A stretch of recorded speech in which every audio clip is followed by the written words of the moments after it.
여러분 안녕하십니까? 아주 서울 날씨 굉장히 춥습니다. 그래서 추운 겨울 감기 걸리시지 않도록 몸을 따뜻하게 하시고 따뜻한 음식을 자주 이렇게 드시고 하시도록 하세요. 감기 걸리지 않도록. 오늘 유튜브를 연 이유는 가슴이 아픈 사연입니다. 나이가 먹어서 이렇게 사망하는 건 그럴 수 있습니다. 그러나 40대 이전에 10대에서부터 40대 이 젊은 나이에 심장마비로 사망하는 이러한 환자들이 점점 이렇게 증가하고 있다 하는 내용, 즉 혈액순환 장애의 최고봉인 급성 심장마비 환자들에 관한 이야기를 해드리려고 유튜브를 열었습니다. 대개 심장마비가 오기 전에는 가슴이 뻐개지도록, 우리가 얘기할 때는 뻐개지도록 아프고 막 말하기도 힘들고 이마에 땀은 줄줄 흐르고 숨쉬기조차 힘들다 막 이러는데, 이런 흉통이 나타나면 그건 심장마비라고 볼 수 있어요. 바로 119 부릅니다. 근데 이러한 증상이 없이 그냥 전혀 멀쩡하게 아무 문제 없다 그냥 갑자기 팍 죽어버리니 말할 무도 없고 아무 얘기도 없이 그냥 이렇게 그냥 사라져가기 때문에 그것이 아쉽습니다.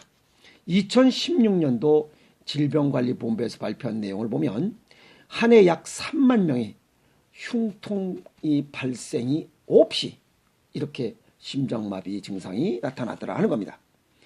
고대 안암병원에서 2008년도부터 2015년도까지 심장마비 환자 776명을 대상으로 이 흉통 없이 죽어간 사람들의 현황을 보면 약 32.2%, 776명 중에 250명이 그냥 이 심장마비 증상도 없이 그냥 갑자기 죽어버린 거예요. 우리가 일명 얘기하는 급사입니다. 이건 무서운 이야기입니다. 그럼 일반적으로 심장마비가 발생하는 이유가 뭐냐 이게. 첫 번째는 심장 근육에 혈액이 계속적으로 공급이 돼야 되는데 혈액 공급이 안 돼요. 공급이 안 되면 혈관이 막혔다는 거예요. 혈관의 수축과 이완이 안 되거나 여기 혈액이 제대로 공급이 안 되는 거예요. 혈전이 많아서. 그래서 혈액 공급이 안 돼 심장 근육이 그냥 괴세에 썩는 거예요. 그래서 심장이 정지되는 거예요. 그래서 갑자기 된다고 해서 급성 심근경색, 심장마비, 이걸 허혈성 심장질환이라고 하죠. 이게는 협심증이나 심근경색증이나 하죠. 그래서 협심증은 약 2분에서 10분 정도 이렇게 가슴이 막 쪼이듯이 아픈 증상이 나타났다가 이렇게 편안하게 휴식을 취하면 증상이 사라지고, 심근경색은 흉통이 30분 이상 계속적으로 되다가 결국 심장마비로 사망하는 이런 증상들입니다. 두 번째는 심장 근육을 움직이는 전기 신호에 문제가 발생하는 거죠. 심장 근육의 이상으로 심장 박동이 안 되고 멈추는 경우를 이야기합니다. 이건 뭐냐면 비허혈성 심장 질환이라고 하죠. 이 증상들이 나타나는 것을 보면 유전성 부정맥이나 심근병증이라고 하는 이러한 증상들입니다. 이것은 흉통 없이 심장마비를 일으킵니다. 그래서 이 비허혈성 심장질환에 관해서 좀 더 말씀을 드리면 10대에서 40대까지 젊은 층의 급사원이 되고 있는 게 바로 이 유전성 부정맥입니다. 이 유전성 부정맥은 심장혈관에 이상이 없는 거죠. 동맥경화, 협심증, 고혈압, 고지혈 이런 것들이 평상시에 없다. 갑자기 심장의 전기신호에 의해서 심장이 계속적으로 박동하는데 여기에 이상이 생겨서 불규칙하게 뛰는 거죠. 그리고 또 10대에서부터 40대까지 무슨 병이 있겠어요? 병이 없어요. 고혈압, 당뇨가 있을 수가 없잖아요. 젊은 사람들이니까. 그런데 갑자기 이런 현상이 나타나서 그냥 급사해버리는 거예요. 그래서 이 심장마비 중에 약 15%가 급사하는 거예요. 이게 10대에서 40대 사이의 사망자들입니다. 대부분이. 근데 서양에서는 약 5% 발생하고 일본에서는 약 10% 발생하는데 우리는 15%. 왜 이렇게 우리는 많은지 모르겠어요. 이게 생활 습관에 의한 이런 불안, 조조, 긴장이 깔려있기 때문에 그래요. 이런 것들이 과거엔 별로 없었어요. 그런데 이렇게 부부가 맞벌이하고 뭐 집안에 이렇게 없고 그다음에 뭐 유치원에 그 뭐 애들 때리는 이 못된 그 원장년들하고 그 유치원 선생년들 이런 년들 때문에 아이들이 불안하고 불안, 초조, 긴장한 것들이 연속되는 거예요. 그러다 보니까 이런 생각지도 못했던 비허혈성 심장질환으로 젊은이들이 10대에서부터 40대 사이에 이렇게 사라져가는 거예요. 그러니까 이 어린 시절에 이 아이들 관리를 잘해야 되는데 이 못된 그 유치원 원장년들하고 그것도 누구죠? 그 왜 애들 때리고 뭐 엊그저께 또 뭐 애를 무릎팍 밑에다 깔고 앉아서 뭐 밥을 처먹이고 이런 썩을 년들, 허접한 년들 그런 년들이 무언 유치원 선생을 해쳐먹고 자빠졌어. 그러니까 이런 안타까운 일들이 발생하는 원인의 아주 중요한 몫을 차지해서 그 년들이 아주 이거 정신 바짝 차려야 될 년들이 많아요. 두 번째는 심장 근육이 두꺼워서 제 기능을 수축과 이런 제 기능을 못하는 것을 심근병증이라고 그래요. 이 심근병증은 심장 근육이 왜 그런지 모르지만 이렇게 자꾸만 두꺼워집니다. 그래서 수축과 이완하는 기능이 좀 더 떨어지는 거예요. 이게 빡빡 이렇게 돼야 되는데 이거밖에 안 되는 거예요. 그 이유를 추정하는 겁니다. 심장 근육을 구성하고 있는 액틴이나 마이오신 같은 단백질이 돌연변이를 일으켜서 나타난다고 추정하고 있어요. 이거 참 아쉽습니다. 물론 심장 근육이 왜 이렇게 액틴이나 마이오신 같은 것들이 단백질이 굳느냐. 단백질이 굳는 것은 하나는 열이 나는 열. 그러면 기름이 차가워졌다가 뜨거워졌다 차가워졌다 이렇게 되면 우리 그 소고기 기름들 굽잖아요.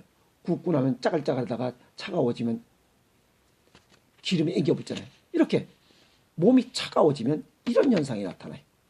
그래서 결국 몸이 차갑다는 것은 심장 근육이 차갑다는 것은 스트레스를 많이 받고 있다는 거예요. 그래서 이건 생활습관, 마음의 병입니다. 마음의 병. 그래서 아이들이 마음껏 뛰어놀 수 있는 이러한 성장 환경이 이런 병을 예방할 수 있는 아주 좋은 이런 처방입니다.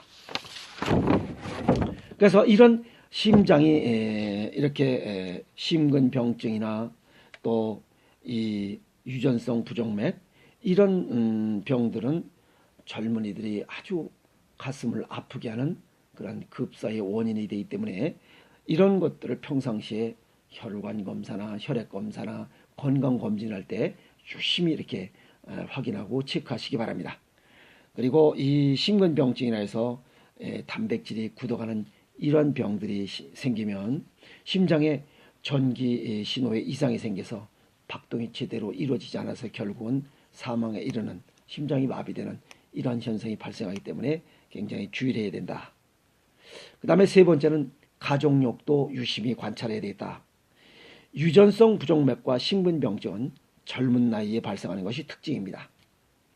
증상이 없고 또 아까도 말씀드렸지만 환자가 고혈압, 당뇨병, 고지혈증 같은 뭐 이런 심장병의 선행 질환들이 없음에도 불구하고 이런 것들을 방치하면 뭐 나는 괜찮겠지 하다가는 이런 아픔을 당하지 않도록 사전에 미리미리 검사를 하시고 혹시 식구 중에 심장마비로 사망을 했거나 또 부정맥을 가지고 있는 이런 사람들이 있다면 수시로 이렇게 점검을 하고 가족력을 잘 살펴봐야 되겠다 이렇게 말씀을 드리고 싶습니다. 그리고 급성 심장마비 같은 경우는 3분이 지나면 뇌가 손상이 되고 5분이 지나면 사망하기 때문에 그렇습니다. 아주 무서운 질환이죠. 그래서 이런 것들을 동양의학적으로 정리를 해드리면 심장은 오행상화입니다. 오행상화. 그래서 이런 심장 기능이 저하되는 원인은 짠맛과 매운맛을 너무 많이 먹어도 이렇게 심장 기능이 저하됩니다. 보면 짠맛이 대체적으로 동양인들에게는 매운맛과 짠맛은 보약으로 작용될 수 있는데 이 심장병이 있으신 분들에게는 짠맛과 이 매운맛이 오히려 독으로 작용될 수 있습니다. 그리고 이런 분들은 신맛과 단맛의 음식을 자주 먹는 것이 또 오히려 보약이 됩니다. 그래서 음식은 어떤 사람에게는 약이 되지만 어떤 사람에게는 독이 되는 양면성을 가지고 있습니다. 그래서 쓴맛을 자주 먹으면 이 쓴맛은 막힌 것을 소통케 하는 이러한 기능을 갖고 있기 때문에 쓴맛을 자주 먹으면 좋다 이렇게 말씀을 드릴 수가 있습니다. 그리고 그러면 신맛이 뭐예요? 그러면 잣, 호두, 참기름, 그다음에 뭐 이런 음식을 먹으면서 특히 이런 심장 질환이 있으신 분들은 부추 요만큼 집으시면 됩니다. 요 세 손가락으로 집을 수 있을 만큼 요만큼에다가 사과 반 개, 키위 반 개에서 이렇게 아침에 한번 즙을 만들어 먹는 것도 심장병을 예방하는 아주 좋은 식습관이다 이렇게 말씀을 드릴 수가 있습니다. 그리고 쓴맛은 생은행이 가장 좋습니다. 생은행을 하루에 9알 정도 욕심내고 많이 먹으면 안 됩니다. 욕심내고 많이 먹으면 이 입술이 훌러덩 이렇게 뒤집어지는 경우도 있고 배가 아파서 다음날 배가 아파서 죽습니다. 제가 뭐 은행이 좋다고 그래서 은행을 근 한 대박을 후라이팬에다가 쫙 소금 발라가지고 이게 구워서 깨가지고 아주 맛있게 후라이팬 한 이만큼이죠. 이걸 갖다가 소금 발라서 쫙 오후에 먹었어요. 오후에. 너무 맛있습니다. 고소하고 찝찝하고. 그걸 먹었더니 저녁 8시부터 속이 아파서 죽는 겁니다. 속이 아파서 속이 막 쓸어내리고 아주 죽어요. 그렇다고 뭐 똥도 잘 안 나옵니다. 아주 속이 아파서 죽어요. 이유도 모르고. 다음 날은 또 괜찮습니다. 다음 날 맛이 있기 때문에 한 번 더 했어요. 또 아파 죽습니다. 그 원인이 은행 때문에 그래요. 생은행을 많아야 15살, 그냥 보통은 9알 이내로 먹는 게 좋습니다. 생은행을 그냥 먹는 게 좋아요. 그것이 뭐 좀 오이 맛이 납니다. 아무 맛도 없어요. 근데 이게 뭐 좀 욕심 내려고 많이 먹어버리면 배가 아파서 죽습니다. 그러지 않도록 하시고, 그럼 또 다른 방법은 없어. 평상시에 해바라기 씨앗을 이렇게 먹으면 이 심장병을 예방하고 또 치유하는 데도 굉장히 좋습니다. 그리고 세 번째는 이런 심혈관 질환, 이런 것들이 전부 다 통칭해서 혈액순환 장애죠. 이런 것들을 예방하는 방법은 혈전을 제거하는 겁니다. 혈전 생성을 줄이는, 좀 적게 하는 것은 생식이고, 그 다음에 혈전이 생긴 것은, 뽑아내는 것은 부항사열이고, 발을 따뜻하게 해서 아까 말씀드렸지만 여기에 액틴이나 마이오신 같은 이런 단백질이 굳지 않도록 발을 따뜻하게 하는 이런 생활 습관을 갖는다면 이런 심장마비로 인한 사망이나 또 혈액순환 장애로 인해서 이 젊은이들, 그 다음에 10대에서 40대 이런 젊은이들이 아픔을 겪지 않도록 미리미리 예방하는데 도움이 되는 식습관과 생활습관일 것이다 라고 이렇게 제가 정리 말씀을 해드립니다. 그래서 일반적인 이런 심장마비 증상은 가슴이 여기에 찢어질 듯이 아프고, 그 다음에 말하기가 힘듭니다. 그리고 이마에서 땀이 쭉 납니다. 그건 빨리 119 불러야 됩니다. 뭐 친척 아들 딸 부를 일이 아니에요. 바로 그냥 119 불러야 됩니다. 그리고 숨쉬기가 힘들어. 숨쉬기 힘들면서 말하기 힘들고 가슴 아프고 이마에 땀은 줄줄 흐르고, 그건 어김없이 심장마비예요. 그리고 이렇게 입술을 까보면, 여기 잇몸이 자주색이 나고 입술이 시푸르둥둥하고, 이렇게 되면 심장마비가 진행되고 있는 현상입니다. 그땐 바로 119 부르고, 그래서 식구들 다들 이 잇몸을 자꾸만 까보는 것도 예방하는 방법 중에 하나입니다. 오늘은 심장마비에 관한 말씀을 말씀드렸습니다. 식구들 자주 관찰하시고 아픔을 겪지 않도록 겨울 건강하게 나시기 바랍니다. 여기까지 하겠습니다.